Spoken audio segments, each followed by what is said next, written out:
When you say qualified, ibig bang sabihin nito perfect ka? Kaya ka naging qualified? Ibig bang sabihin nito laging tama ang ginagawa mo? Kaya ka naging qualified? Ibig bang sabihin nito matalino ka? Kaya ka naging qualified? Sa standard ng daigdig, yes. Ganyan po. Halimbawa, sa school, from June to March, ganyan po sa amin noon, wala pang pandemic. From June to March, you perform well, topping the examinations, topping the quizzes, you will end up the valedictorian. Amen? Abay, dapat lang po. Alangan naman po yung obs-obs ang gawin natin valedictorian. Abay, hindi naman yata po pwede yaon. Pero, mabibigla po kayo pag sasabihin ko, sa mata po ng Diyos ay hindi po ganyan. Let me cite you an example. Kilala niyo si Abimelech, hindi ba? Abimelech, pagano yan eh. Hindi naman mananampalataya yan. Okay? Yang si Abraham nagsinungaling kay Abimelech sapagkat itong haring ito ay nagandahan kay Sarai, kay Sarah. No? Nagsinungaling si Abraham dyan. Sabi niya, hindi ko naman nasawin. Ganon. So, Abimelech was lied upon by Abraham. Di ba? Ngayon, tignan natin yung standard. Sino nagsinungaling? Si Abraham. Hindi ko sinasabing maganda magsinungaling. It's an evil deed. It's not a good deed, actually. It's a sin. And who is Abimelech? A pagan king.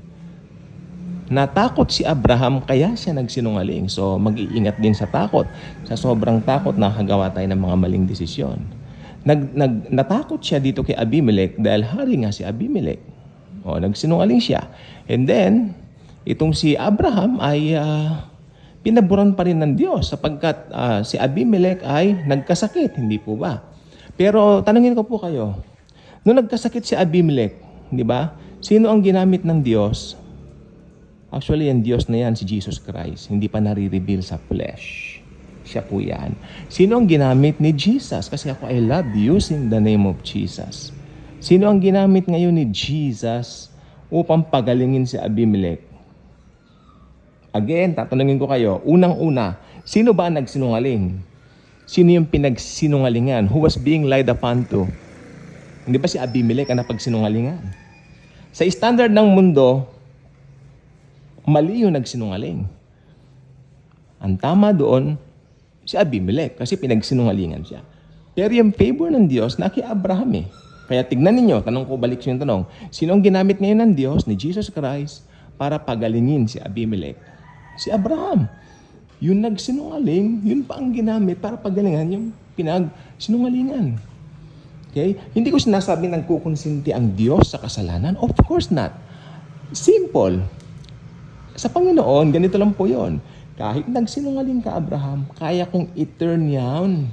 Kaya kong i-turn yan at sabihin ang biyaya ko ay mas makapangyarihan kaysa dun sa nagawa mo.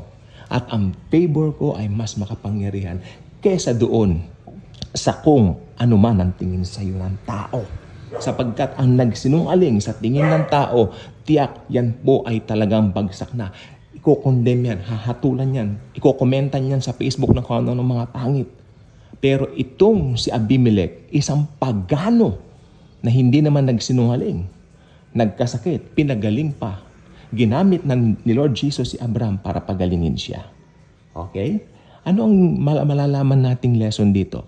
Kung nasaan ang favor ni Lord, nandoon ang kanyang qualification. Qualified ka lagi. Hindi ka pwedeng i-disqualify ng kahit na sino pag nasa iyo si Jesucristo. Tandaan mo, new covenant na tayo ngayon. Na-save tayo sa blood ni Jesus Christ. Nakakagawa tayo ng mga pagkakamali, nakakagawa tayo ng mga bagay na minsan ipapamukha sa'yo ng mundo, ikokomentan ka, pagsasalitaan ka ng mga pangit.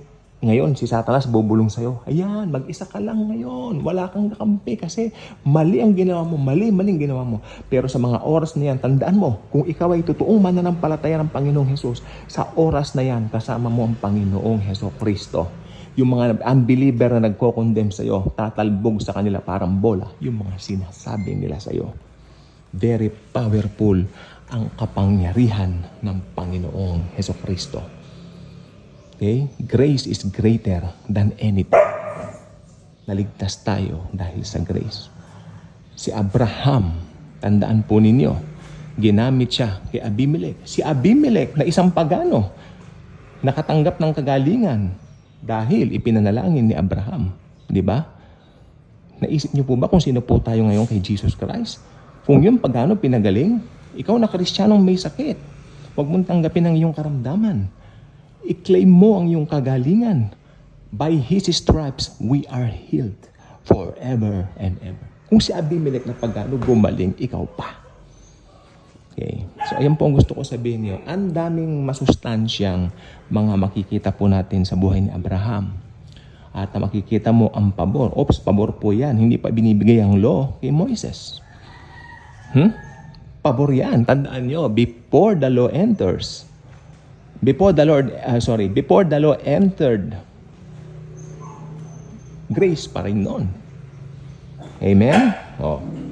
Grace pa rin yan. Nagkasala si Adan at Eva, dinamitan sila ng Diyos. Grace yun, ba? Hindi po ba? So, ayan pong gusto ko pong sabihin po sa inyo. Di ba? Hindi sila kinukondem ng Diyos. Maski nagkakasala sila. Kasi simula nung pumasok ang kasalanan sa mundo, alam na ng Panginoon, domino effect na po yan. Kaya nga po pinadala niya ang Lord Jesus Christ upang si Jesus ang umako ng lahat ng kasalanan ng sangkatauhan. And having Jesus with you right now, walang pwedeng mag-disqualify sa iyo. Maski nakagawa ka pa ng pagkakamali. Again, I am not magnifying your wrong deeds. Hindi ko minamagnify na gawa mong pagkakamali sapagkat yan, kung kasalanan yan, kasalanan yan. May consequence yan. Ultimo yung consequence na pwede mong anihin doon sa pagkakamali mo, pwedeng alisin ng grace yung consequence na yan. Kasi yung mga hindi natin deserve, yan ang ibibigay sa atin ni Lord Jesus. Parang si Jesus, hindi rin niya deserve na mamatay sa cross, pero kinuha niya. Kaya yung mga bagay na hindi mo deserve, halimbawa, nagkamali ka, deserve mong ganito, ganyan. Okay? Dahil nasa iyo si Lord Jesus, yung hindi mo deserve, yun ang ibibigay niya. Ano ba yung hindi mo deserve? Hindi mo deserve na mapatawad ng mga tao, pero i-cause niyang patawarin ka ng mga tao dahil sa grace po niya. I hope na iintindihan niyo po kasi napakalalim po ng grace. It's a very strong and very, very powerful doctrine. It's not just a doctrine. The grace is a person. Grace is Jesus Christ Himself. At kung mananampalataya ka, rest assured, Jesus lives in you. Okay? Sometimes, may mga tanong ang mga Kristiyano, bakit ganyan, bakit ganyan? Alam niyo, sa oras na nagtatanong ka, doon mo lang tignan si Hesukristo. Just look unto Jesus. Then makikita mo ang sagot. Ang sagot, alam mo kung ano? That you are loved, protected, and highly favored by Jesus. Hindi matatanggal ang kaligtasan mo, hindi matatanggal ang favor mo, kaya wag mong hayaan na maliitin ka, wag mong pabayaan na i-down ka, wag mong pabayaan na i-disqualify ka ng kahit na sino pa man. Paano ko nasabi yan? Minsan malimit pa nagkamali ang tao, may mga marinig kang mga kinukondem ka, ganyan-ganyan. At kung mananampalataya ka, mas mataas yung antas mo na eh. Mataas, actually, sa mundong ito, ang pinakamataas na antas, ang mga mananampalataya eh. Tayo po yon. Tayo, nasa pinakamataas na estado tayo. Daig natin ang kung kahit na sino sapagkat we are the children of God. Amen? We're the child of God. So tayo po ay nasa pinakamataas na antas na estado ng kahit na ano pa man sa mundong ito. Kahit pinakamataas ang taong yan sa pwesto, sa posisyon, sa gobyerno, sa ganyan, kung wala sa kanya si Jesucristo at ikaw nagtitinda ka ng puto at si Jesus Christ nasa iyo, mas mataas ang posisyon mo sa kanya sa mata ng Diyos. Amen? Kaya kapag ikaw ay kinukondem ng mga tao at alam mong mananampalataya ka, don't give in to their condemnation. Rest assured, know that Jesus loves you. Huwag mong papabayaan na i-disqualify ka ng kahit na sino. Dahil nang tanggapin mo si Jesus, qualified tayo forever. Dahil ang pagiging qualified natin ay hindi based sa mga gawa natin, kundi based dun sa tinapos niyang gawa sa krus ng Kalbaryo. Yan lang po sa ngayon. Good morning.